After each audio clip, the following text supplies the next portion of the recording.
Voici l'erreur que la plupart des gens commettent ou alors voici ce vers quoi on te pousse chaque jour. On t'amène à te précipiter dans beaucoup de choses que tu as envie de faire. On t'amène à croire que tu peux engager n'importe quelle action à tout moment. Et parce que motivé par les conseils et les mots qu'on a su trouver ici et là, tu t'engages précipitamment. Malheureusement, ça finit toujours par échouer. Pourquoi? Parce que tu n'intègres pas cette petite réalité, c'est que chaque chose a un temps. Chaque chose a un temps. Et pour détecter, pour comprendre le temps qui est approprié pour réaliser ou alors pour engager une œuvre, il suffit d'étudier les contours. Il suffit de prendre en compte tous les paramètres qui environnent l'action que tu veux mener. Il faut regarder les saisons, il faut regarder un certain enchaînement de faits. Généralement, voici comment la nature communique avec nous.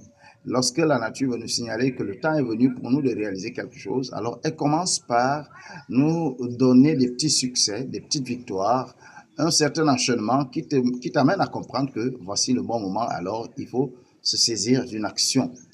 C'est à peu près ce que nous pouvons tirer de cet entretien entre Jésus et ses disciples.